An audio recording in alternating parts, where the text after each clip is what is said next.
Hello and welcome to episode 2 of the Hoplite Reenactment Guide. My name's Adam and I am a Hoplite reenactor and an ancient Greek history enthusiast. Now, last episode of the series we sort of covered how to start researching and very few basic needs before you can really start progressing into making your own kit. And what today's video is about, episode 2 in the series, is the very basics that you need in order to attend a reenactment. So what I'm wearing now is essentially my camp kit. So I have a chiton and a straw hat and sandals. Now obviously I won't be wearing my glasses at an event. And this is essentially everything that you actually need in order to attend an event. Now, you might not be as exciting or anything as you're not in armour, but this is a perfectly functional, historically accurate kit. I also have a few other additional clothing things, such as a cloak that goes over the top. But this is all you need. Essentially, you're a perfectly reasonable camp person. Though you might not be quite as flashy as the Hoplites, having kits like this in a living history event boosts the immersion so much. Though you're not necessarily super exciting, you're an incredibly important aspect, and there were lots of people at the recent Plataea event which were just like this. They didn't really dress in Hoplite armour. Now, for this, all of it you can make yourself. Sandals you can make yourself, chitons you can make yourself, and straw hats you can make yourself. This altogether cost probably under 100 Canadian dollars. I think the sandals are the most expensive, which I didn't make, I bought. Chitons are really easy to make. You just need a little bit of sewing experience, and I left a link in the video description in episode 1 to where Matthew Amped Reenactment forum page has a method, which is how I made my chiton here. Now, there's a multitude of different hats that you could have. This is a Boeotian hat, so you could have a pilos cap. There's a multitude of different styled Greek hats. It doesn't actually have to be straw, you can have felt or even leather, and that still fits the realm of historically accurate. Now, you might want to progress this kit further, but this is a perfectly reasonable and very decent start to a later Hoplite impression. Now, you might be a little bit stuck on, well, if I want to convert this into a Hoplite impression, where do I go then? Now, in order to progress this kit into a Hoplite impression, you basically need 3 additional things, which are your aspis, shield, helmet, and a spear. Now, the spear doesn't have to be the double-ended dory.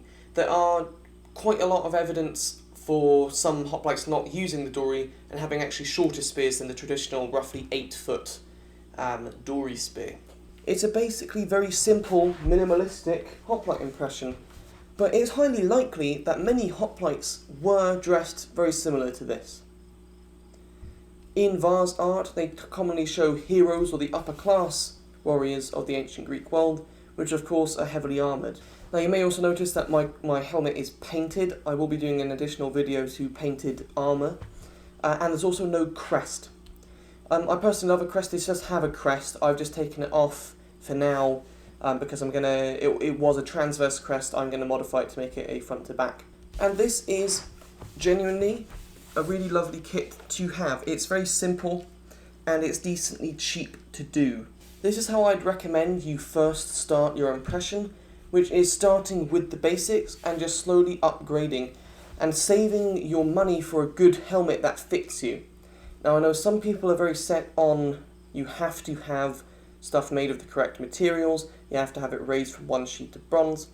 I personally understand why they say this, but I'm not so hot on that for me personally. I think lots of it comes down to personal preference and budget, as buying a custom-made single raised of bronze helmet can cost several $1,000s, which obviously is a large sum of money.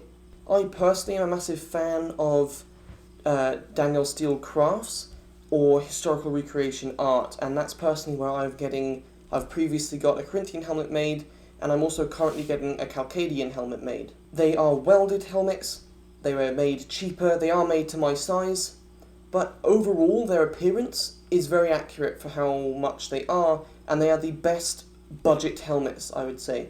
I would highly recommend paying the additional price to get a custom-sized helmet, as it really does make the world of difference when wearing it at an event. Now, one massive advantage about collecting armour in this very progressive, more realistic way is that it allows you to focus on each part of the panoplia, or the collection of armour, individually, and sort of make sure that you're happy with each piece of your kit. Now you can buy shields. This one here I've made myself, and I'm going to be trying to make 2 more shields that are made a historically way. This is done with the donut method, is what it's called, where it's slabs of wood glued together and sanded. Not the most historically accurate, but it gives an alright representation size-wise, and it is in the historical range of weight, but it's the heaviest end that you could really be. This is about 16, 17 pounds, whereas more historical ones you're looking at around 12 to 13 pounds, which is quite a big difference when you're moving it and marching with it for a long period of time. Now, as this way allows you to focus on each individual part of your kit, it allows you to save a budget of, say, $500 or $1,000 and put it towards good custom-made sized helmets and more custom pieces of armour instead of buying this more costume armour. This is an example here of a more costume helmet, costume breastplate and costume greaves, which aren't really suitable for historical reenactment and living history. And unfortunately many people fall into the trap, myself included when I was younger, of buying this armour typically off of Amazon or eBay, or even just getting scammed for it. Sometimes they show pictures of Royal Oak Armoury helmets and they sell you this bad knockoff copy. So that is why in one of the future videos I'll be doing a armourer recommendation video. But I would recommend checking out historical recreation art. They're personally the ones that I go for the most, although they're basically the same as DSC or Danielle Steelcross. So once you have a good helmet, the next piece of armour that you should really think about getting are greaves.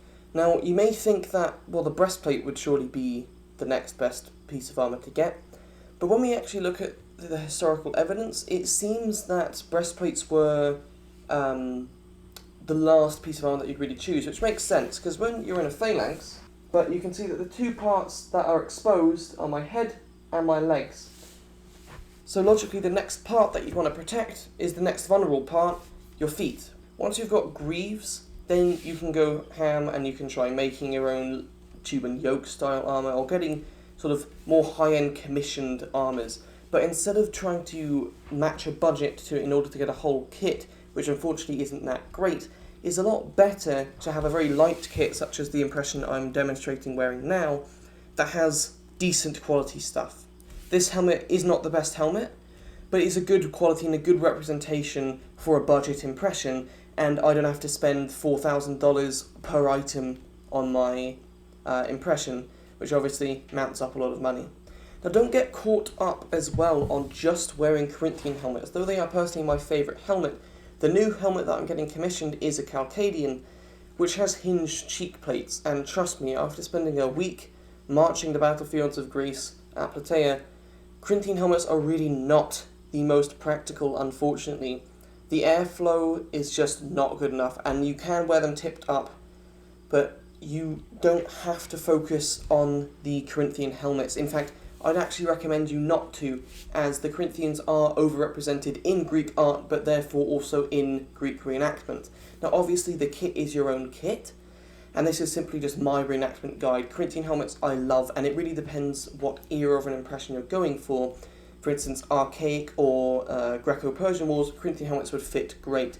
So if you're not going for a Corinthian helmet, I would highly recommend a Calcadian helmet or a Pylos helmet. Now, a Pylos helmet is very simple, but it actually makes a really good, simple impression. And here's my friend Till, which you can see has a very simple impression in this picture.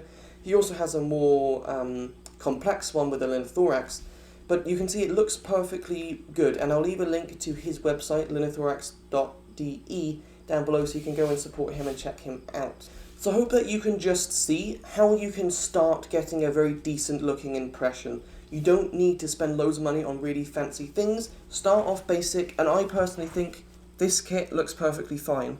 I would be happy to wear this at an event, and this kit will look better being simple than spending the same amount of money that I've spent on this collection here on a larger amount of armour, as obviously you have to spread your budget thinner, and therefore the armour quality won't be as good and you'll look cheaper.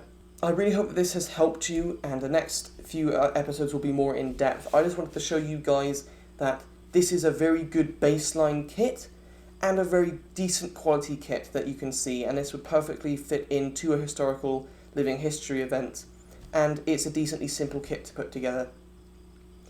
I really hope that I'll see you in the next few episodes of this series and that you can slowly build your way into getting a Hoplite impression that you're happy with. Good luck! Just think about what you're trying to get. Think about, I don't need to rush into this. Get the simple stuff first, and maybe one day we'll meet on the dance floor of Ares. See ya!